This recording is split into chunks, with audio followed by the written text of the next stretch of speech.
start again. It's a redskin.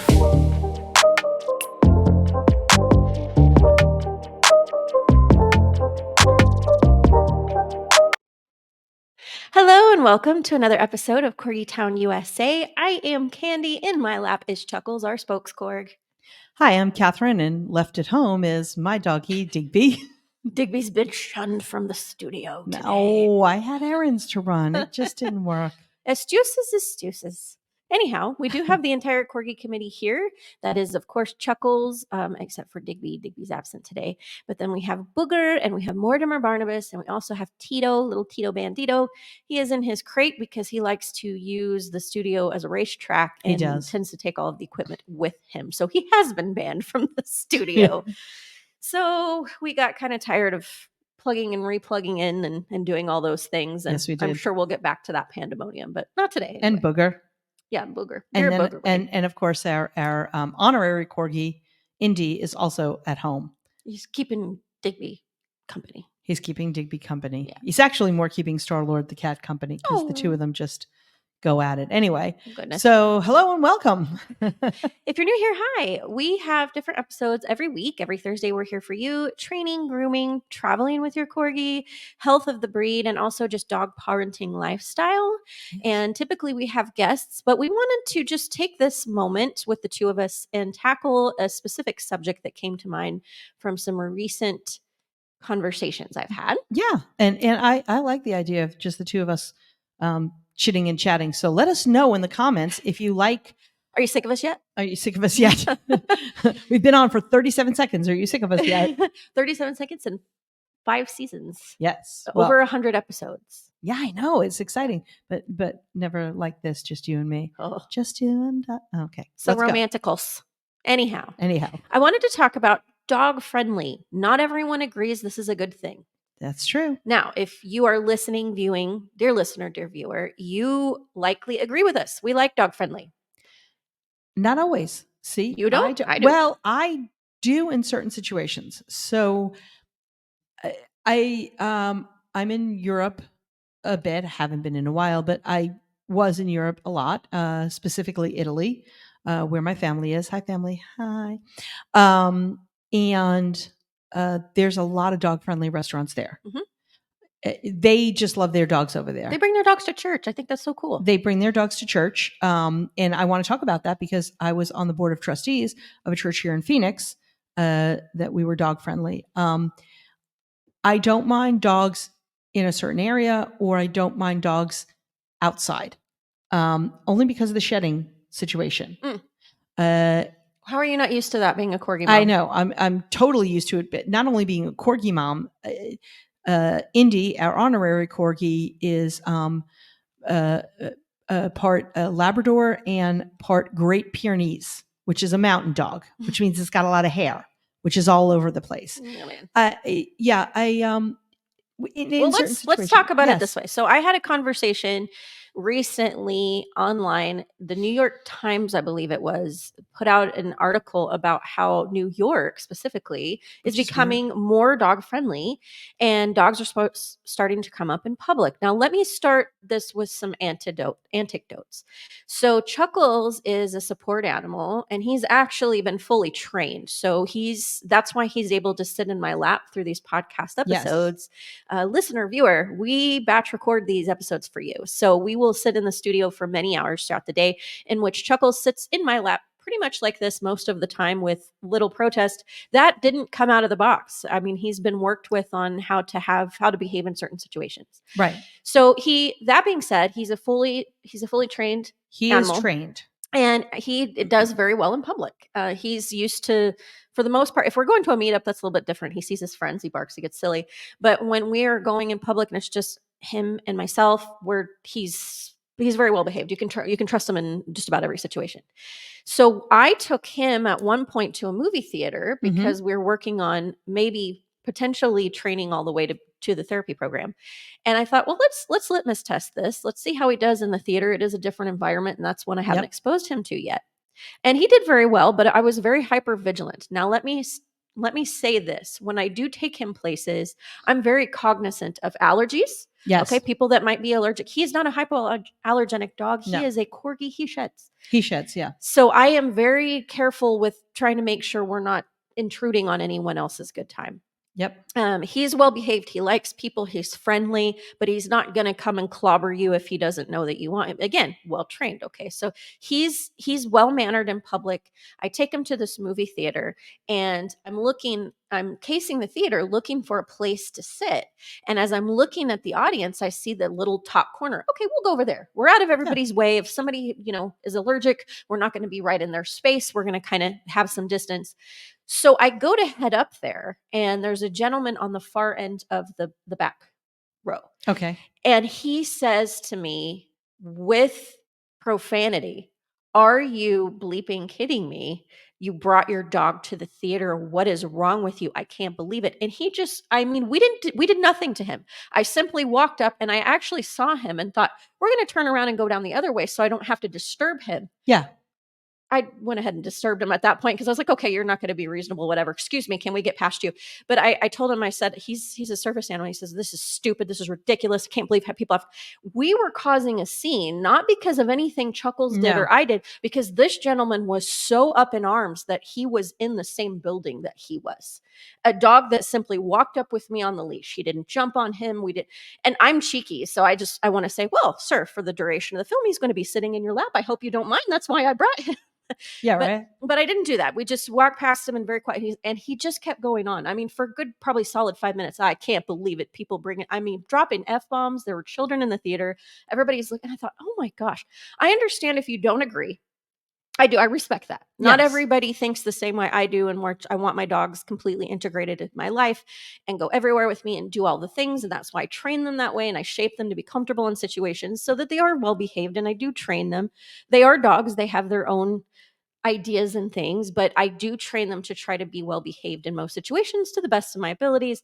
And I'm always very respectful of how other people feel about this and the way businesses tend to be managed. If they say, oh, it's only on the patio and you have to walk this way, I respect all the rules because those are rules. We don't just bust in saying my dog's with me, tough bacon. I don't care. Exactly. So anyway, I say this to tell you that I've experienced this stark contrast of attitudes. Now, this gentleman I feel like is a little unhinged. All he had to say is, I really don't like animals and I don't like them in my space. I would have disagreed with him, obviously, but I would have respected that response as opposed to cussing, to going out, throwing a fit for yelling. 5 minutes. Like, oh, and just going on and on. And what if he was my medical alert dog? Our friend Delilah, she's a medical alert dog. She's medically necessary for her owner. Yeah. I'm just going to say, wow, this guy's unhinged. But I was very hyper aware that we were there and all of a sudden feeling very insecure about our situation because I thought, how are we causing such a problem when we literally did nothing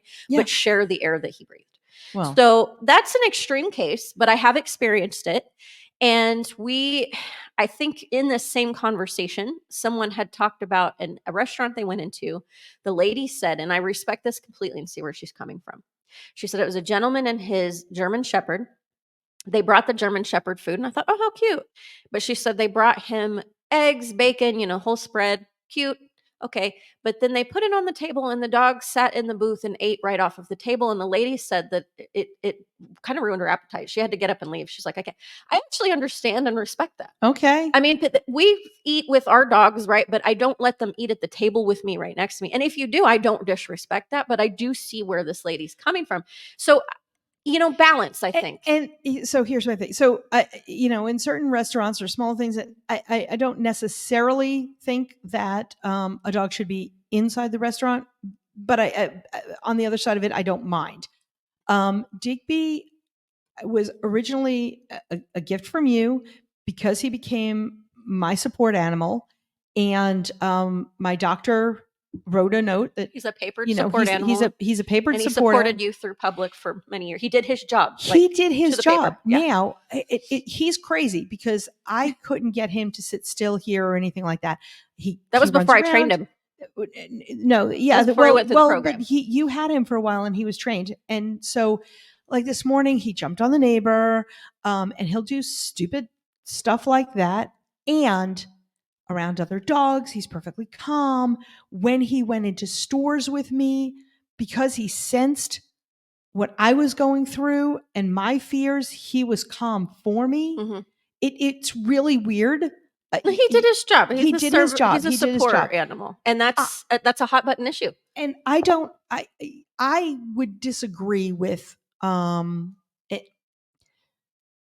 You had to get up and walk away because you thought it was gross that the dog was eating at the table. Well, it ruined her appetite. It ruined her appetite. Have you ever seen children eat?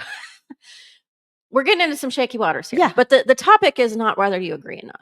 The topic that I want to focus on is that not everyone agrees. So I think that the magic happens in the balance, right? So what is the balance? And so I had piped into this conversation. This is the problem, I think, is that we're so staunchly divided and there is so much self-righteous indignation and cognitive dissonance that it gets in the way of having a productive conversation. Yes. So I proposed, I said, what if we thought about, since New York City is having this ordinance, and of course, dog lovers like us, that you viewer, listener, probably like us, that I love to bring my dog everywhere. Not everybody does. So if there's people that are like that like me, and you like that, and New York is putting forth this ordinance, then what is the balance? And so my proposal was, what if we brought, not like you used to have smoking and non-smoking in restaurants. Mm-hmm. What if we brought, this is the dog section, this is the non-dog section, like pet friendly here, non-pet friendly here. What if I thought, what a great balance, because then the people that might be allergic or, might and then some people are wildly allergic, can't even be around the dander. And I understand that. But I mean, what if there was some division there? And I mean, I had some people unload on me. A lady says, well, what if we have asthma and allergies? Are we just supposed to die? I said, well, that's actually not what I said at all. No. And so that just brought me to this thought, like, we need to have a conversation about this. We need to have a civil conversation. So it's funny to me. I grew up in New York City, so dog friendly. In fact, my claim to fame story, one of my claim to fame stories, walking along with some guy I was dating at the time. Anyway, walking along, we see a beautiful, and I always forget the name of this dog. They're very tall. They're blonde. They have long blonde hair. The Lassos? I thought you said it was like a skipper key or a no. It was husky or no, it wasn't. It wasn't a Malamute? husky. No. It's the long, thin, long blonde hair. Anyway, gorgeous dog. Of course, you stop and say, "Oh my God, what a gorgeous dog! Oh, so pretty! Oh, may we pet her? Yes, okay, great." And when you're petting the dog and you're looking up and like, "Oh, how old is she? What is her name?" Blah blah blah. And so you look up at the person, and then okay, bye, and take 10 steps, turn around and go, "Oh, that was Ace Frehley of Kiss." Yeah, like we're sitting there and we're more interested in his dog than we were in Ace Frehley. That's us. We're dog people. We're dog people. So everybody in New York is a dog person. Dogs have always been outside patio restaurants in New York. They come into a lot of stores in New York. In college, I worked in a very exclusive high-end children's boutique. And about the size of this room, honestly, and people would sometimes bring their dogs and everything. And okay. So I'm surprised that there are so many people, but I think you're right. I think it's like the world has become so divisive. We need to sit down and talk about this. No, nobody wants you to die from your asthma attacks. Nobody wants you to, any of that stuff. By the way, do you wear perfume? I have been to events where they say absolutely no perfume, no essential oils, none of that, because there are people who are super hypersensitive to perfumes and they just tear up and cough and can't breathe. So no perfume, no animals. Well, what you're talking about too is tolerance versus, I mean, again, if something makes you sick, it makes you sick. And there's not a lot we can do about that other than respect each other's space. But I think what you're getting at is, honestly, humans have this incredible ability to annoy each other, right? To annoy one another. And we do things sometimes that are disrespectful and not cognizant of one another and how the situations are affecting one another. That's the part that needs to be brought back in every situation. I don't care if it's smoking in public, if it's having pets in public, if it's eating in public. If it's having conversations on your telephone in public. Everyone has their pet peeves. Yep. But specifically when it comes to having dogs in places, I think for us dog lovers who want to have our dog be part of our family and part of our lifestyle, I love it. I've loved the shift. And that is the other thing, is I think it's a lifestyle shift that's happening in front of our eyes. I think so. Just like when we had Karen Deeds, the behaviorist, on. Yep. And she was talking about the evolution of dog behavior. And she said, I think there's been a very quick evolution here. She said 25 years ago, dogs were in the backyard. Just a few of them might be in the house, but it wasn't so common where everybody says the dog should be inside with you, sleeping in your bed, have a fully integrated life. And I think we're having a lifestyle shift right now where more people are like me, where I want to take my dog with me everywhere I go. So it's dog friendly versus dog tolerant. Right. So it's, how can we make this world better as far as a balance, and have that conversation? Hey, we understand you don't like pets. You're not a dog person. Obviously, we don't speak the same language there, but how can we respect one another and move forward and have that agreement? So, as I said, I was on the board of trustees of my church for a number of years, and when before COVID, when we actually had a church, and there's been many changes over there, neither here nor there. We had a lot of people that wanted to bring their dogs, and so it got to be crazy, where they would be sitting absolutely everywhere in the church, and there were people who were allergic, and not all the dogs were behaved. So we came to an agreement. These last 2 rows of the church are the dog-friendly rows. That's number 1. So isolate them. So people who were allergic, and we had people that come up, they go, well, I'm allergic. Well, that's why you're not going to sit in those 2 rows. Mm-hmm. Well, but I have to pass those 2 rows. Okay, we'll bring you into the church a different way. Mm-hmm. So, again, not being tolerant. And there's filtration systems and everything. That's 1. 2, you had to sign an agreement that if your dog did anything, you cleaned it up. Mm-hmm. So there was the agreement. And 3, you didn't get to the agreement until we interviewed your dog, you and your dog, and we saw that you had complete control of your dog. Mm-hmm. And in the fellowship hall, so afterwards, we ate. That's why I liked my church. But in the fellowship hall, there was a specific area for the dogs. So the dogs wouldn't disturb, whatever. And again, with the hair and the fur and so on and so forth, we set up ground rules.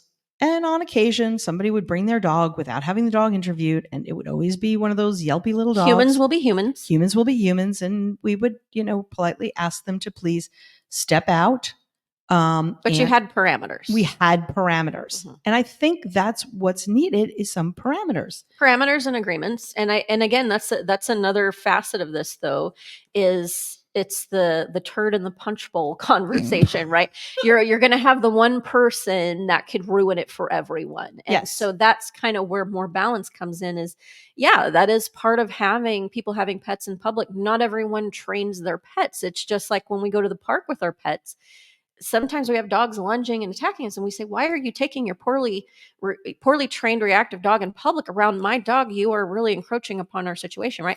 That's part of the situation as well. That's part of the facet as well, is that these humans will be humans. Not everyone is going to follow the rules and have trained dogs and that do well in public. They should, so these are all facets to be considered. And now to take it a step further, we had also rows in the church that were perfume free. Mm. So if you were wearing perfume, please don't sit in these rows. So the people who are sensitive, people who are allergic, could sit in those rows and not get migraines or sneeze or whatever. Mm-hmm. So that's a human thing, mm-hmm. So, and there were complaints, and I could still smell the perfume and blah, blah, blah. Well, let's try and figure out where we can put you in the church that you won't be near the dogs and you won't be smelling the perfume and you won't whatever. And, worst case scenario, we had Zoom. Try to cater to as many people as you can.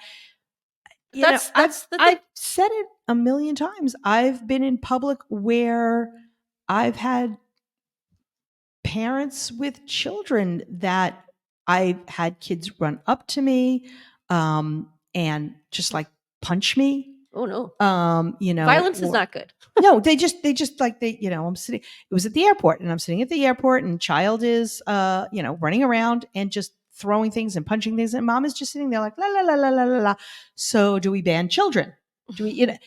You're right. We need a middle ground and a conversation that doesn't involve violence and you're wrong and I'm right. Yeah. Let's be tolerant, have open conversation. But I think we can probably do more episodes on this in the future and kind of build it out a little bit. I think Most so. people have an antidote or have something to say. I mean, ESAs, emotional support animals, that's a hot button topic because that has been abused by the very thing you're talking about. People say, oh, he's my emotional support emu. And the emu has had no training. You just asked your doctor to write a letter and now legally you have to bring him in public. And the emu is just being an emu, but it's not great to have an emu on an airplane. Things like this, are things that have happened. And then people with poorly trained dogs saying they're my ESA. Well, you probably should have gotten them some training so you can bring them. Those kind of abuses sort of ruin it for everyone. And then it becomes this hot divisive issue. But we'll talk more about this. But we'll wrap this up for this episode. But please tell us in the comments, do you have experience with this? Please tell us your perspective. What is your proposal on common ground? How do you think we should handle this lifestyle shift? Yeah, I'd love to gather this all up and present it to the powers that be, because if one city is doing it, all the cities are going to do it. And I would love to have all of you comment so we can give perspective. Absolutely. And I am here for it. I'm here for this lifestyle change. If you liked this episode, please like and subscribe. We have plenty more content for you. Otherwise, Candie and Chuckles and Booger and Mortimer and Tito and Cat. And Digby's at home and Indy's at home. We'll see you next week. See you next week. Bye.